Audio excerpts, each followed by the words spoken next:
نستعينه ونستغفره ونعوذ بالله من شرور أنفسنا ومن سيئات أعمالنا من يهده الله فلا مضل له ومن يضلل فلا هادي له أشهد أن لا إله إلا الله وحده لا شريك له وأشهد أن محمدا عبده ورسوله يا أيها الذين آمنوا اتقوا الله حق تقاته ولا تموتن إلا وأنتم مسلمون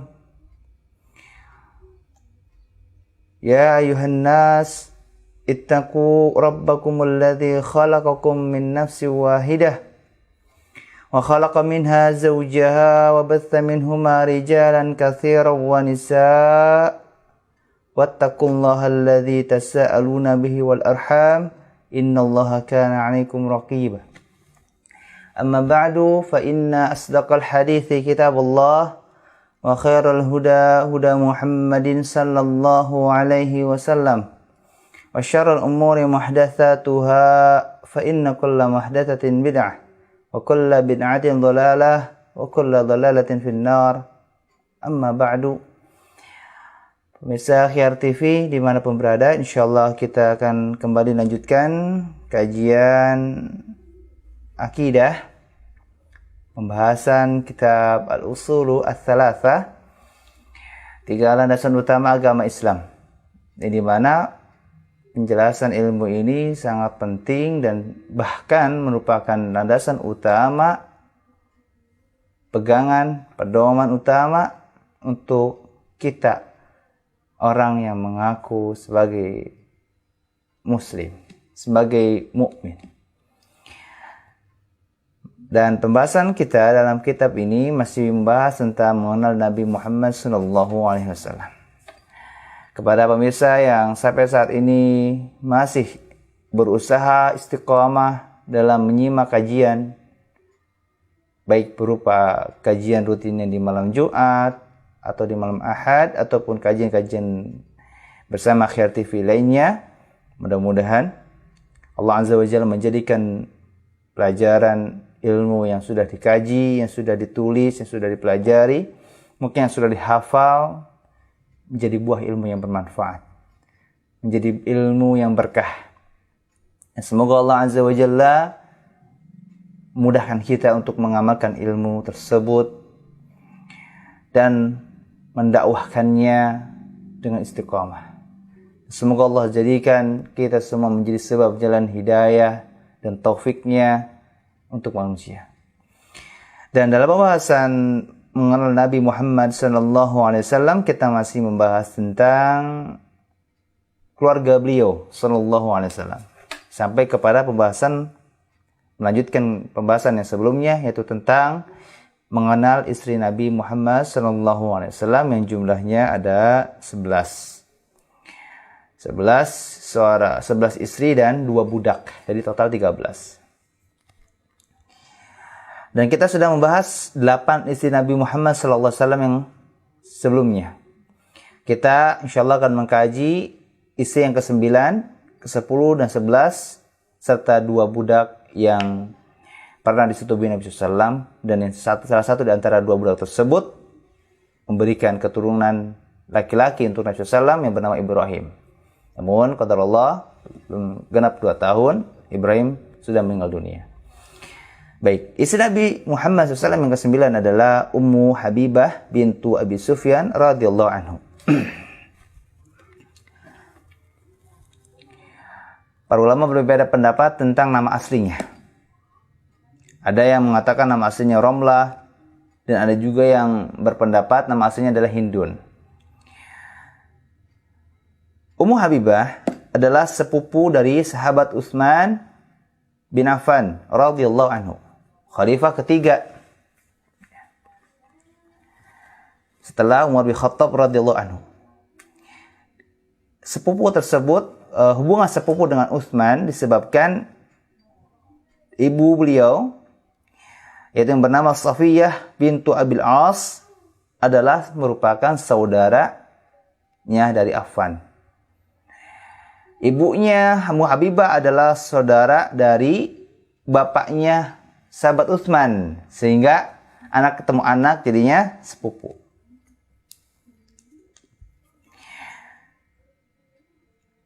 Sebelumnya Ummu Habibah pernah menikah dengan Ubaidillah bin Jahsh.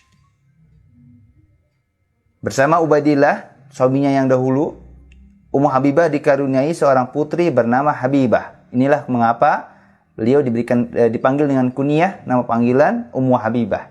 Seperti saya memiliki nama anak Humaira, maka dipanggil Abu Humaira.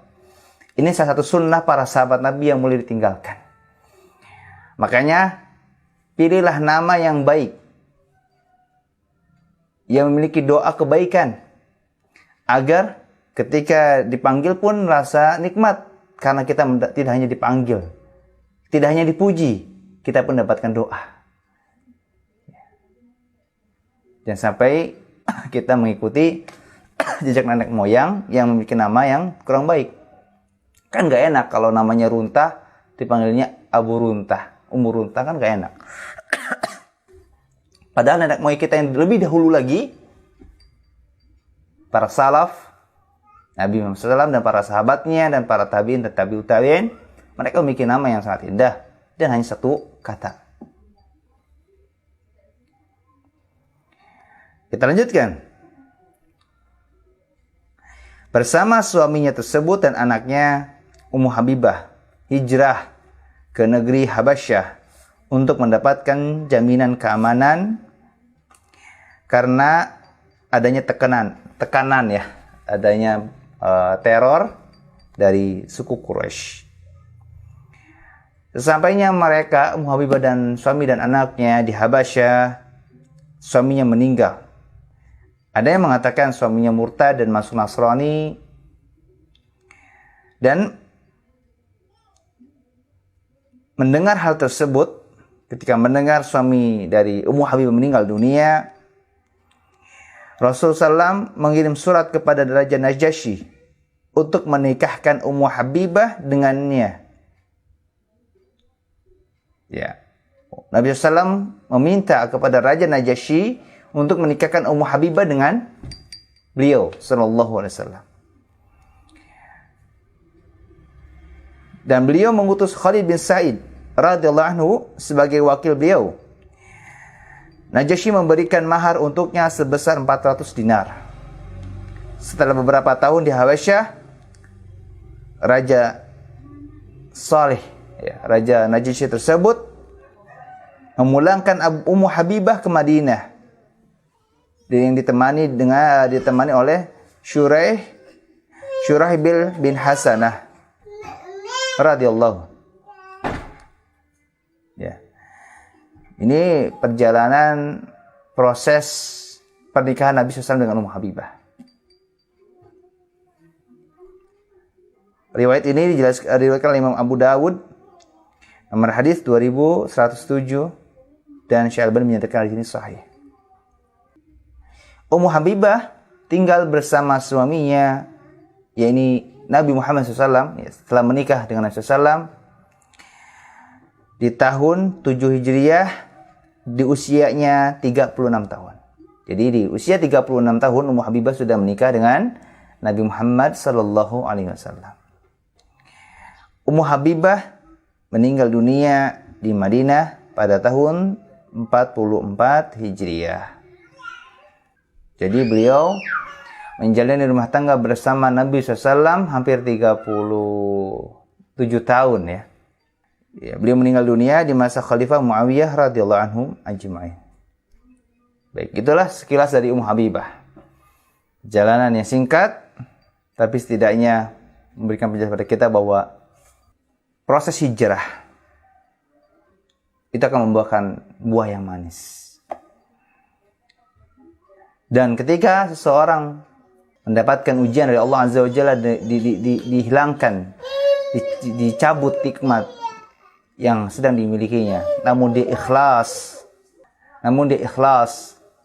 dia ridha dengan ketentuan Allah tersebut, maka Allah akan berikan ganti kepadanya yang lebih baik. Sebagaimana Nabi SAW bersabda, dan siapa meninggalkan sesuatu karena Allah, maka Allah akan beri ganti kepadanya yang lebih baik. Penjelasan ini di sini dari Imam At-Tirmidzi dan Abu Dawud dan lainnya. Baik, kita masuk ke istri Nabi Muhammad SAW yang ke-10. Safiyah bintu Huyai bin Akhtab radhiyallahu anha. Safiyah berasal dari masyarakat Yahudi Bani Nadir. Ayahnya yaitu Huyai bin Akhtab adalah kepala suku Bani Nadir. Jadi ini adalah anak dari kepala suku ya, orang terhormat. Satu suku Yahudi bersama keturunan Nabi Harun alaihissalam. Ibunya bernama Barrah bin Samuel, saudara dari sahabat Rifa'ah bin Samuel. Sebelum masuk Islam, Safiyah pernah menikah dengan Salam bin Mashkam, seorang ahli berkuda dan pandai bersyair. Setelah berpisah dengan Salam, Safiyah menikah dengan Kinanah bin Abil Haqiq. Ini perjalanan proses ya, seorang anak, seorang putri dari tokoh suku Bani Nadir. Bani Nadir tinggal di daerah Khaybar. Ketika itu Khaybar terkenal sebagai kota yang sangat besar. Saking besarnya Allah Azza wa Jalla sudah mengabarkan tentang kota tersebut dalam Al-Quran. Tidak mungkin Allah Azza wa Jalla menyatakan suatu hal dalam Al-Quran kecuali itu sesuatu kabar, berita yang sangat dahsyat. Suatu hal yang sangat mulia. Khaybar, kota yang sangat besar, memiliki banyak benteng dan kebun kurma yang sangat luas. Luar biasa, kebun kurma yang sangat luas, teman-teman. Bentengnya sangat banyak. Ini menunjukkan kota tersebut bukan kota yang ecek-ecek, ya. Bukan kota yang sembarangan. Ya. Gak sembarang orang bisa masuk. Bentengnya aja banyak, gitu kan. Dan kota yang sangat kaya, besar, karena memiliki banyak kebun kurma. Letaknya 120 km ke utara kota Madinah. Ketika perang Khandaq, penduduk Khaybar termasuk salah satu suku yang membantu pasukan bersama kaum musyrikin untuk menyerang Madinah. Mereka juga yang memanas-manasi, yang ngompor-ngompori Bani Quraidah untuk berkhianat kepada kaum muslimin. Ya. Jadi Khaybar ini sebetulnya daerah tempat yang penduduknya tuh nggak suka dengan Madinah. Dia berusaha menghancurkan Madinah bagaimana caranya. Bahkan penduduk Khaybar berusaha memanas-manasi Bani Quraidah untuk berkhianat kepada umat Islam. Masyarakat Khaybar juga sering membantu orang munafik Madinah untuk melancarkan berbagai macam makarnya, kerusakan-kerusakan yang ingin dibuat di Madinah.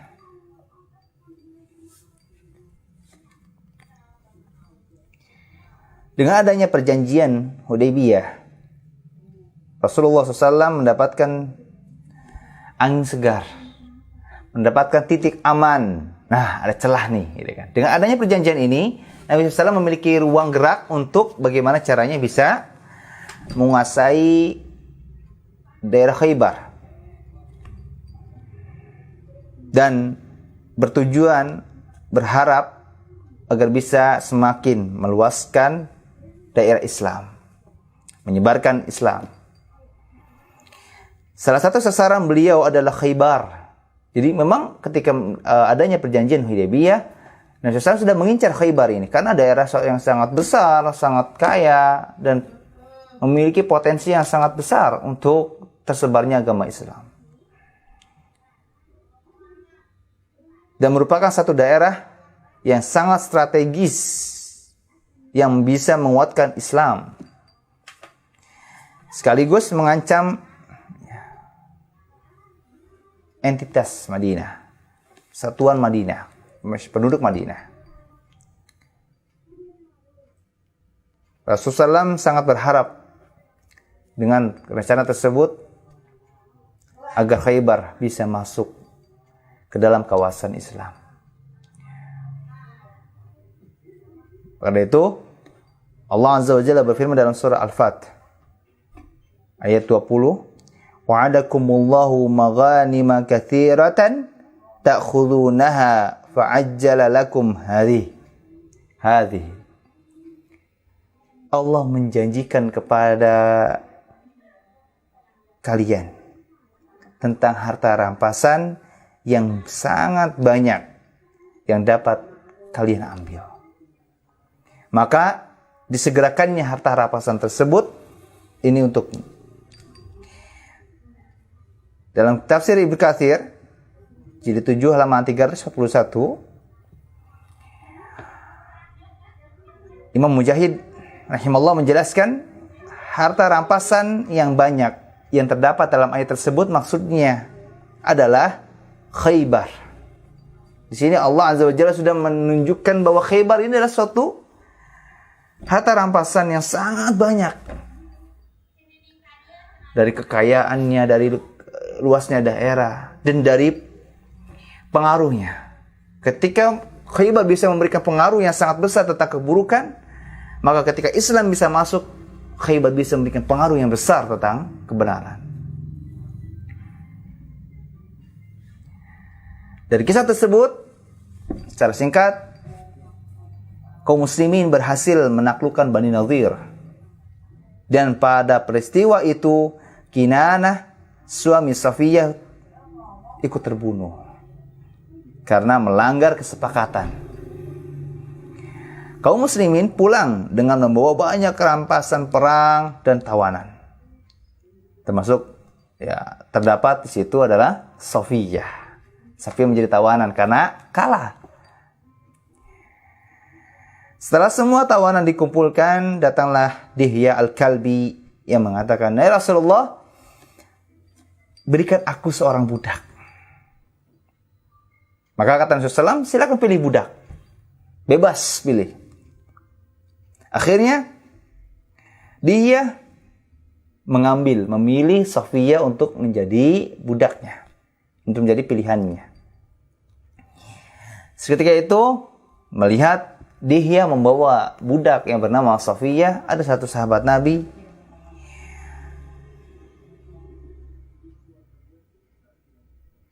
datang kepada Nabi SAW dan memberikan kabar, memberikan laporan. Wahai Rasulullah, engkau telah memberi dia, yaitu Dihya maksudnya, seorang budak, yaitu Safiyah bintu Huyai, wanita mulia dari Bani Quraidah dan Bani Nadhir. Wanita yang hanya layak menjadi milikmu, wahai Rasulullah. Karena kemuliaan wanita tersebut dari keturunan yang mulia. Maka kata Rasulullah SAW, bawa dia kemari lagi. Bawa dia kembali. Maka setelah melihatnya, Rasulullah SAW meminta kepada Dihya untuk mengambil budak-budak yang lain. Sok, kamu boleh ngambil yang lain, tapi jangan ambil yang ini. Rasulullah SAW menawarkan pilihan kepada Safiyah antara masuk Islam ataukah tetap beragama Yahudi. Maka Safiyah pun memilih Islam dan menjadi istri Rasulullah SAW. Setelah Khaybar berhasil ditaklukkan pada tahun 7 Hijriah. Satu momentum yang sangat fenomenal dalam kisah ini, perjuangan cinta Nabi SAW terhadap Safiyah, walimah, pesta pernikahan Nabi SAW bersama Safiyah, itu dilaksanakan pada perjalanan pulang sejauh 12 mil dari Khaybar menuju Madinah. Jadi walimah tersebut ketika sudah Nabi SAW ingin menikahi Safiyah, maka perjalanan dari Khaybar menuju Madinah sudah ditembus sejauh 12 mil. Nabi SAW menyelenggarakan walimah bersama Safiyah radhiyallahu anha. Karena itu Rasulullah menyebut Safiyah adalah sebagai wanita sadiqah, wanita yang jujur imannya. Karena ketika ditawari mau Islam ataukah tetap beragama Yahudi, Safiyah memilih Islam. Jujur dia. Fitrah manusia akan lebih mudah menerima syariat Islam. Maka realitanya ketika ada orang yang mengaku Islam tapi menolak syariat Islam, fitrah dia, akal dia sudah rusak. Sudah sangat banyak syubhat yang dia dengar. Sudah sangat banyak syubhat yang dia lakukan. Sehingga rusak semua, error. Kaset yang masih bersih akan mudah menerima file. Apapun bentuknya. Tapi ketika sudah rusak meskipun masih kosong tidak akan bisa masuk. Error terus. Jadi jangan heran. Orang yang casingnya Islam tapi suka menolak syariat Islam. Apalagi nolak poligami. Orang yang bukan beragama Islam menentang syariat Islam wajar. Karena dia tidak tahu apa itu Islam. Tapi ketika ada orang yang mengaku beragama Islam tapi berani menolak syariat Islam, orang ini sangat celaka. Di luar kewajaran. Orang yang berani menentang Allah dan Rasulnya Sallallahu Alaihi Wasallam. Maka dari itu, jangan terkecoh dengan obrolan-obrolan yang berbau menentang syariat Islam. Jauhi orang-orang semacam itu. Apapun gelar mereka, jauhi. Dengan orang-orang yang buruk semacam itu, baik itu yang beragama Islam maupun bukan, cukup kenal saja. Jangan didekati.